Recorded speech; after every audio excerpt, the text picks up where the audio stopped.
I couldn't help but be fascinated by the girl. One evening, I sneaked into the house, crept through the overgrown garden. I noticed a curtain fluttering in the breeze. I moved closer and there she was, a girl about my age, but she looked weird. She stared at me through two black buttons, hiding timidly behind the tattered curtain. Since I had heard many rumors, I felt sorry for her. It must be lonely, trapped in that big old house with no one to keep her company. Determined to talk to her, I climbed onto the window ledge, imagining myself as her savior. I tried to push the creaky window open, but before I could say a word, the old woman appeared, her face twisted into a furious snarl. She grabbed me with a strength that belied her frail appearance, lifting me effortlessly off the ground. What are you doing here? Her eyes burned with a madness that froze me in place. She flung me out the door, warning me to never come back. But I couldn't stop thinking about the girl with the button eyes, trapped and in need of rescue. The idea of befriending her consumed my thoughts, pulling me deeper into the mystery of that haunted house. It was a normal afternoon when the hospital staff arrived. I watched from a distance as they took the old woman away, her hair wild and her eyes blazing with anger. They said she had gone mad, consumed by paranoia. The neighborhood buzzed with gossip. Some said she had lost her mind after her granddaughter's death. Yet strangely, no one mentioned Diana. That night, as I lay in bed, I couldn't stop thinking about her. If the old woman was gone, what would happen to her? The idea of her being all alone in that house, with no one to care for her, filled me with dread. Despite the warnings from my friends, I made up my mind. I had to go inside. I had to find her. The next evening, I slipped out of my house and made my way to the mansion. The gate creaked as I pushed it open, the sound echoing down the empty street. I hesitated at the front door, my hand trembling as I reached for the handle. The door swung open with a soft groan, revealing a dark, musty hallway. I stepped inside, the air heavy with the scent of decay. Every step I took felt like an intrusion, the floorboards groaning under my weight. The house was eerily silent, the only sound the faint rustling of the wind through broken windows. I called out her name, but there was no answer. My voice seemed to be swallowed by the shadows. I wandered through the house, opening doors that led to empty rooms, dust-covered furniture, and forgotten memories. The place felt abandoned, like it had been deserted for years. But I knew she was here, somewhere. I could feel her presence, a faint whisper at the back of my mind. Finally, I came to a door at the end of a long, narrow hallway. It was slightly ajar, a thin line of dim light spilling into the darkness. I pushed it open and stepped inside. The room was small, furnished only with a crib in the center. The air was heavy, the atmosphere oppressive. I walked slowly towards the crib, my heart pounding in my chest. As I got closer, the smell of burnt fabric and something more pungent hit me. My breath caught in my throat as I peered into the crib. Inside was a tiny charred body, its skin blackened and cracked, limbs twisted and fused together. It looked like an infant, but it was horribly disfigured, barely recognizable as human. I stumbled back, horror gripping me, but I couldn't tear my eyes away. The baby's eyes were gone, replaced by black button, and its mouth was sewn shut with thick, black thread. I wanted to scream, but no sound came out. This couldn't be real. This had to be a nightmare. Then I heard it, a soft, childlike voice echoing through the room. It was a girl's voice, but something was horribly wrong. It sounded distorted, like it was coming from a broken toy. Don't be scared, the voice said, and I spun around, searching for the source. My eyes locked onto a small figure in the corner near the window. A doll, made of fabric and stuffing, its face stitched together with thread. The doll had button eyes, just like Diana, and its mouth was sewn into a permanent, eerie smile. My heart sank as I realized that this was the same girl I had seen through the window. I miss my grandma. The doll whispered, its voice trembling with sadness. She took care of me when I was little. She made me see. She made me talk. The button eyes glimmered in the dim light, and with a jolt of terror, I understood that this was Diana, or what was left of her. I came closer. The doll's seams were coming apart, revealing stuffing and what looked disturbingly like the bones of a child. My hands shook as I reached for it. I didn't want to touch it, but something in the doll's pitiful voice pulled at me, compelling me to act. The moment I picked it up, a wave of cold washed over me. She's all I have. The doll said, its voice a mere whisper now. Please, take me to her. I couldn't refuse. I had come this far, and now I had to finish what I started.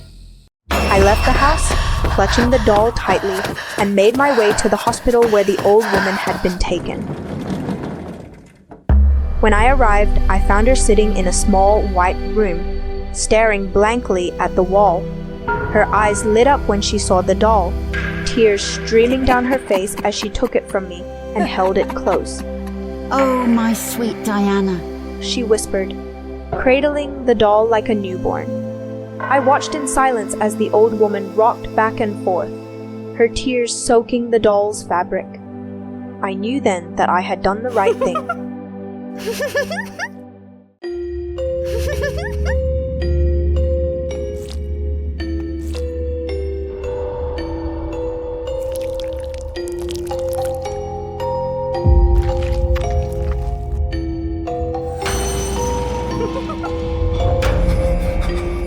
I've always known my girlfriend Caitlyn wears too much makeup. I'm not talking about a bit of mascara and some lipstick. No, Caitlyn layers on foundation, concealer, and God knows what else until her face looks like a porcelain mask. It's not just her face, either. Her neck and chest are also meticulously coated, making her look almost like a painted doll.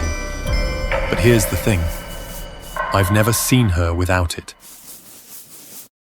We've been dating for almost a year, and I'm crazy about her. She's smart, funny, and beautiful. At least I think she is, under all that makeup. But her obsession with never being seen without it has started to strain our relationship. She avoids any activity that might smudge her makeup, which includes not just swimming or running, but even simple things like getting caught in the rain, touching her face, or kissing for more than a few seconds. It's like she's always hiding something. One night, I decided enough was enough. We were staying at my parents' house, and I had stayed up late to finish some work. After a few beers, I made up my mind. I was going to see Caitlyn without her makeup. I had to know what she was hiding. I sneaked into my mum's bathroom and grabbed some cleanser and cotton pads. My heart pounded as I crept back to the bedroom where Caitlyn was sleeping. Her makeup had left orange stains on the white sheets. I perched on the edge of the bed and lightly dabbed a cotton pad on her cheek. Nothing happened. I wiped harder. Still nothing. The makeup came off on the pad, but her face looked exactly the same. I took another pad and continued, wiping the same spot over and over. Then I saw it. A patch of redness under the layers. It looked like raw flesh. No skin, just muscle and tissue. Panic surged through me. What the hell was I looking at? Suddenly, Caitlyn shifted and her eyes snapped open, wide with panic. Tom! What are you doing? She demanded, sitting up and cupping her face. She felt the bare patch I'd uncovered and screamed, What have you done? She bolted out of bed and ran to the mirror, staring at the damage in horror. Then she turned to me, eyes wild. You didn't touch it, did you? Touch what?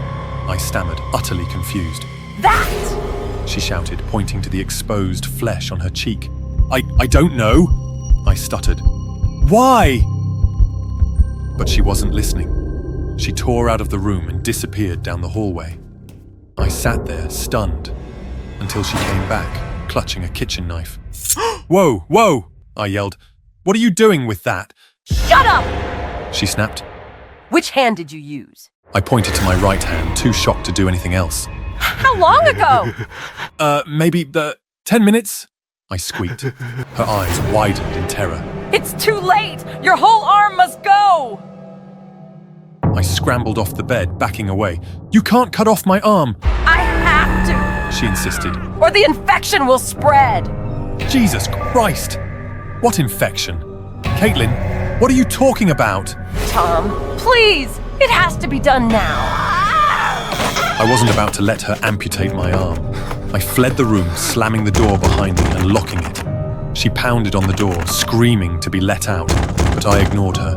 My parents, woken by the commotion, came out of their bedroom, but I told them we'd had an argument and they went back to bed. I spent the night on the couch, but I couldn't sleep. My mind was racing, trying to make sense of what had happened. Why did Caitlyn react that way? What was wrong with her skin? In the morning, I cautiously went back upstairs. I unlocked the bedroom door, armed with a knife just in case. But when I opened it, Caitlyn was sitting on the edge of the bed, facing the wall. She had reapplied her makeup, and her face was once again a flawless mask. Caitlyn, I ventured. She didn't respond at first. Then she turned to me, eyes cold and distant. I don't think this is going to work out, Tom. What? Why? I asked, my heart sinking. You're not trustworthy, She replied. You knew I didn't want you to see me without makeup, and you did it anyway. I just wanted to help you, I protested. I didn't know about whatever this is. She shook her head. It doesn't matter. It's over. I was stunned. But Caitlyn, I love you. She gave me an eerily smile. Yeah, well, looks like it's your problem now, too. She handed me a bottle of foundation. You'll need this. She said, and then she was gone. I stared at the bottle in disbelief. What was I supposed to do with it? I tossed it in the trash and went downstairs. My mind a whirlwind of confusion and fear. In the kitchen, my mum was making breakfast. As soon as she saw me, she gasped and dropped a plate. Tom, what happened to your face? I ran to the mirror in the hallway. My reflection stared back at me, horrified. A patch of my skin was missing, replaced by raw red flesh, the same as Caitlyn's. I touched the spot, my fingers trembling. It was spreading, and at that moment, I understood. Caitlyn's secret was now mine to bear. The infection, whatever it was, had passed to me. I was becoming like Caitlyn, and there was nothing I could do to stop it.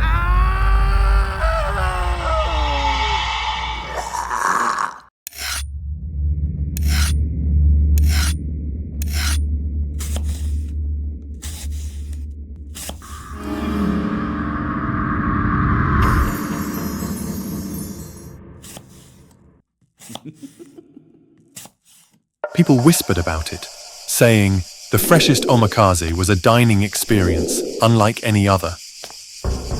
Of course, a food lover like me couldn't resist the temptation, so I made a reservation for tonight, eager to see what all the fuss was about. As soon as I stepped inside, the scent of fresh fish, soy sauce, and something unidentifiable, a rich, almost metallic scent, hit me. I couldn't place it, but it made me unease. I took my seat, noticing that I was the only customer. Odd, given the restaurant's reputation, but perhaps I had come at an off time. The silence of the place pressed down on me. いらっしゃいませ。 Suddenly, A tall, thin man standing behind the counter, his face partially obscured by the shadows. His eyes made me feel like prey being assessed by a predator. Welcome to the freshest omakase. I'm Chef Kaito. You must be Mr. Williams? His voice was calm, but there was something strange. Yes, that's me. I've heard a lot about this place. Then you know that tonight's meal is a journey. Each dish tells a story. I hope you're ready for something unforgettable. I nodded, my heart beating a little faster. The first course was served, a delicate slice of sashimi, almost translucent, drizzled with a bright green sauce. The taste was incredible. A burst of the ocean tempered by the sharp tang of the sauce. I relaxed slightly, letting the flavor distract me from the unease that had settled in my gut. The second course followed quickly, a beautifully plated dish of seared meat, the type I couldn't immediately recognize. The texture was soft, almost buttery, and it melted on my tongue. I looked up at Chef Kaito, who was watching me intently, his eyes gleaming in the dim light. "This is delicious. What is it?" I asked. He smiled, but it didn't reach his eyes. A rare delicacy. It's part of the experience that our guests trust us completely. Something about the way he said completely made my mouth go dry. I chewed harder to try to remember what it tasted like. The strange metallic scent in the air was stronger now, almost overpowering the aroma of the food. As the courses continued, each dish more exquisite and complex than the last, I couldn't shake the feeling that something was terribly wrong. The flavors were unlike anything I'd ever tasted, rich and deep, with a lingering aftertaste that was both intoxicating and disturbing. I tried to ask about the ingredients again, but each time Chef Kaito would simply smile and offer vague, evasive answers. By the time the sixth course was placed in front of me, my nerves were frayed. The dish was a small, intricately arranged platter of thinly sliced meat in the shape of rose, garnished with a blood-red sauce. The smell of iron filled my nostrils, almost overwhelming.